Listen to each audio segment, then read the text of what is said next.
어떤 사람들이 예수님께 와서 빌라도가 갈릴리 사람들을 죽여 그 피가 저희의 드릴 희생 제물과 뒤범벅이 됐다는 소식을 전해 주었습니다. 예수님께서는 그들에게 대답하셨습니다. 너희는 이 갈릴리 사람들이 이런 고난을 당했다고 해서 다른 갈릴리 사람들보다 더 큰 죄인이라고 생각하느냐?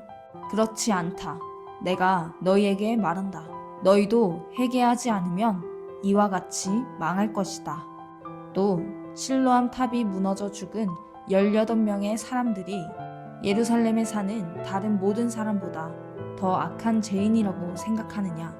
그렇지 않다. 내가 너희에게 말한다. 너희도 회개하지 않으면 이와 같이 망할 것이다. 예수님께서 이런 비유를 말씀하셨습니다. 어떤 사람이 무화과 나무 한 그루를 자신의 포도밭에 심었다. 그는 이 나무에서 열매를 얻으려고 왔으나 아무것도 찾지 못했다. 그 사람이 포도원을 돌보는 종에게 말했다. 내가 3년 동안 이 무화과 나무에서 열매를 찾았는데 아무것도 찾을 수 없었다. 이 나무를 찍어버려라. 무엇 때문에 땅만 차지하게 하느냐?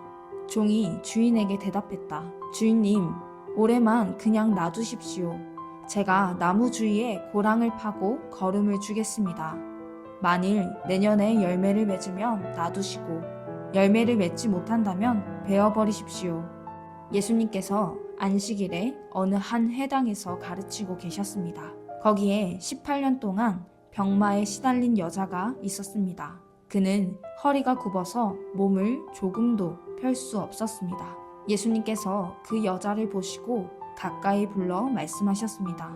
여자여, 내가 병에서 해방되었다. 예수님께서 그에게 손을 얹으시자 그 즉시 여인이 똑바로 일어서서 하나님을 찬양하였습니다. 예수님께서 안식일에 병을 고치셨기 때문에 해당장이 화가 나서 사람들에게 말했습니다. 일하는 날이 6일이 있습니다.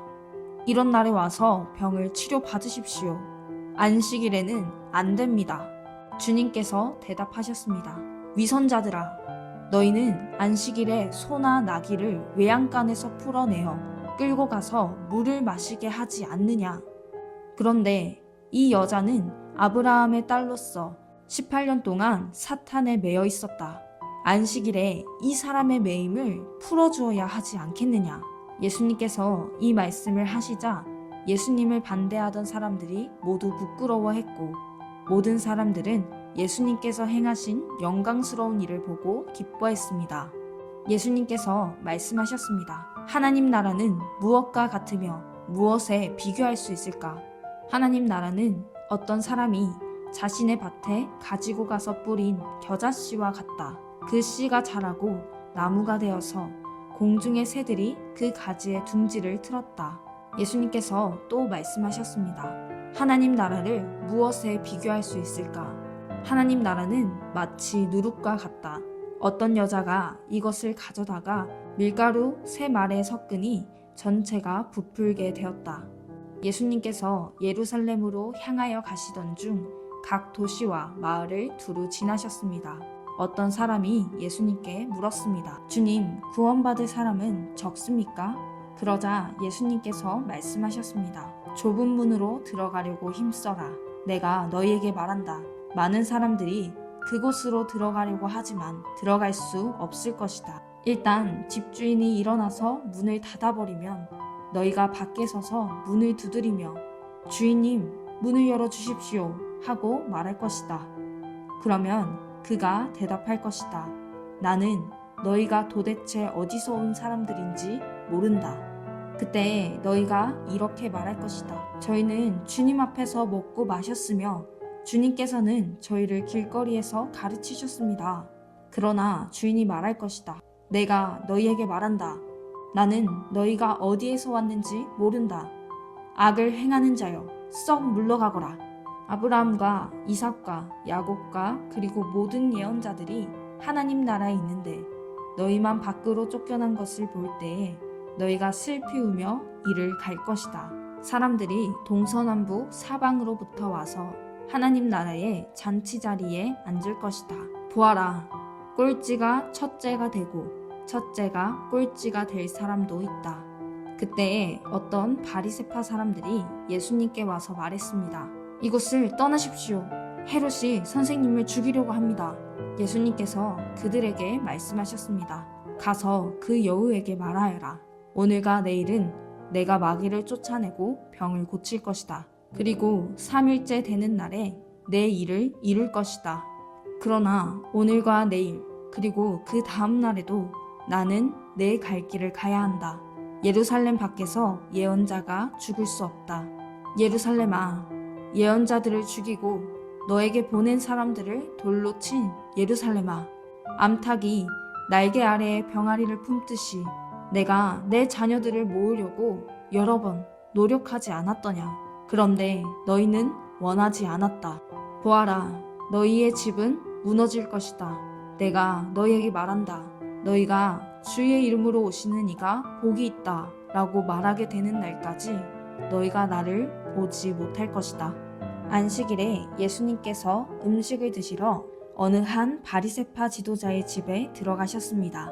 사람들이 예수님을 가까이서 지켜보고 있었습니다. 그때 수종병 환자 한 사람이 예수님 앞에 나타났습니다. 예수님께서 율법학자들과 바리새파 사람들에게 말씀하셨습니다.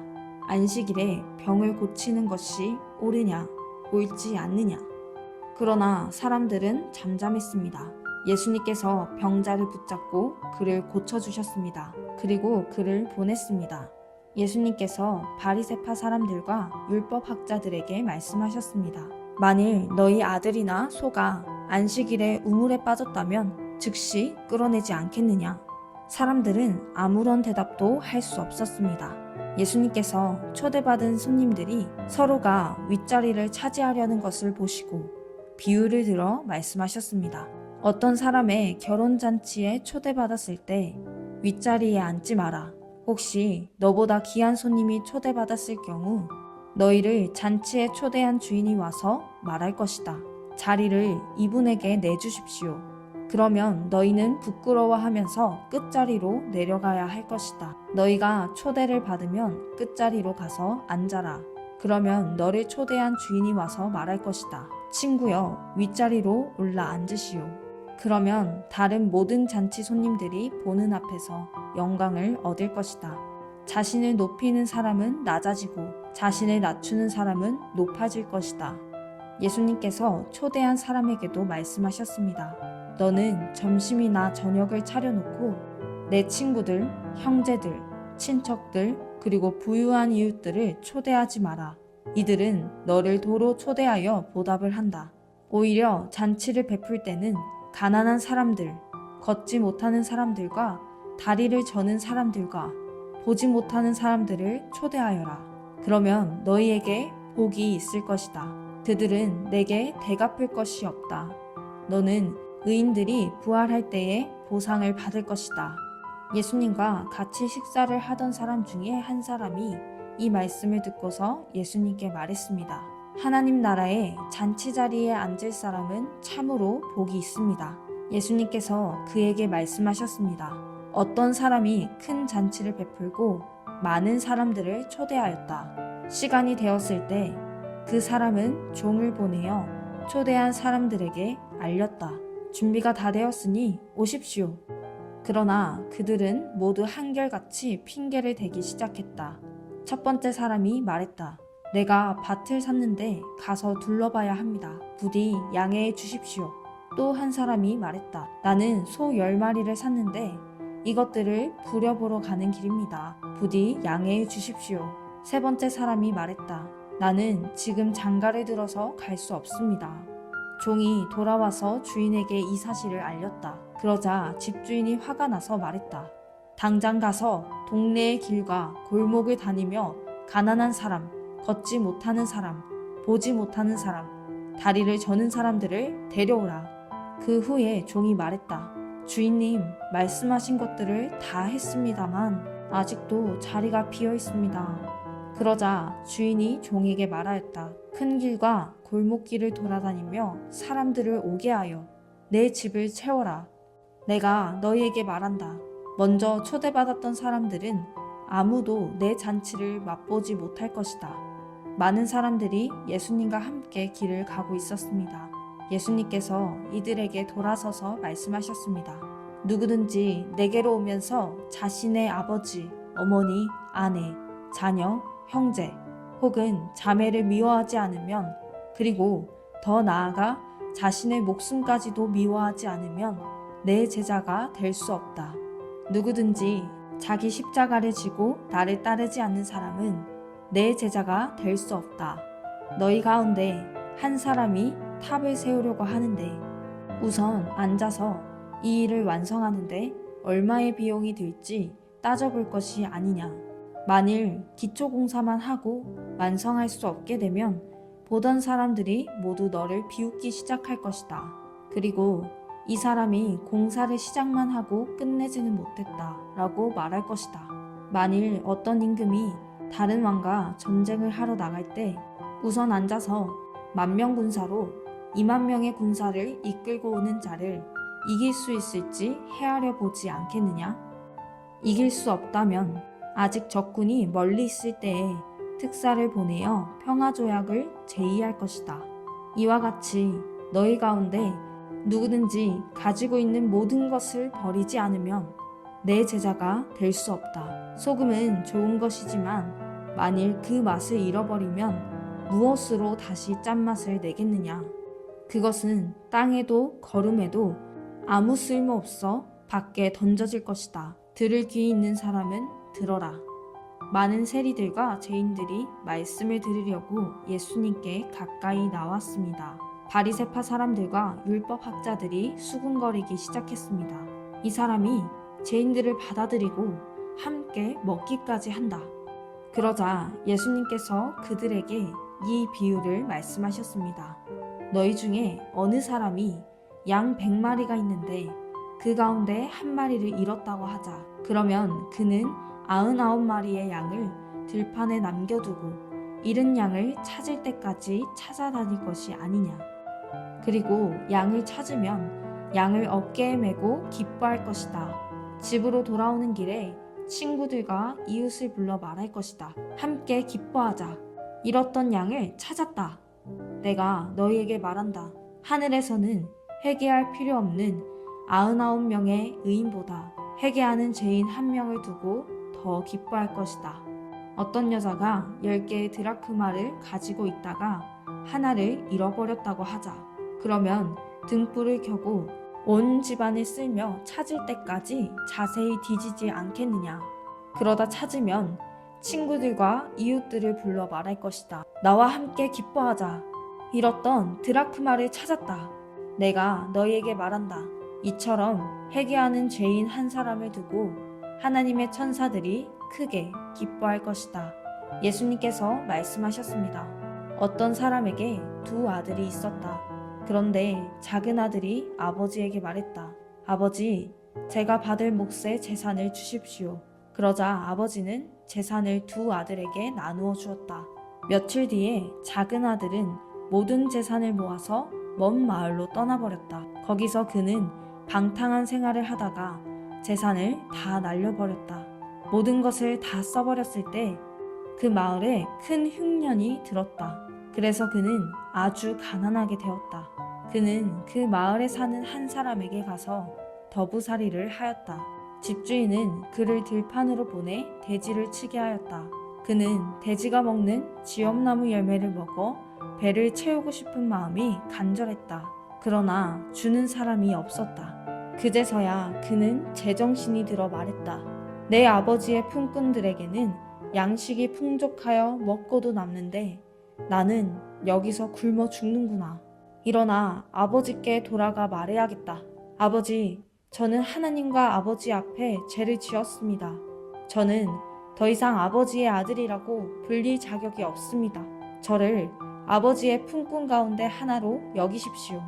그 아들은 일어나 아버지에게로 갔다. 그 아들이 아직 먼 거리에 있는데 아버지가 그를 보고 불쌍히 여겨 달려가 아들을 끌어안고 입을 맞추었다. 아들이 아버지에게 말하였다. 아버지, 저는 하나님과 아버지 앞에 죄를 지었습니다. 저는 아버지의 아들이라고 불릴 자격이 없습니다. 그러나 아버지는 종들에게 말했다. 서둘러 가장 좋은 옷을 가져와서 아들에게 입혀라. 또 손가락에 반지를 끼워주고 발에 신발을 신겨라.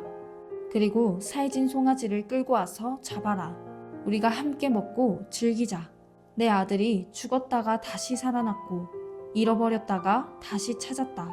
그래서 그들은 함께 즐기기 시작하였다. 그때 큰아들은 밭에 있었다. 그가 돌아와 집 가까이 다가왔을 때 음악 소리와 춤추는 소리를 들었다.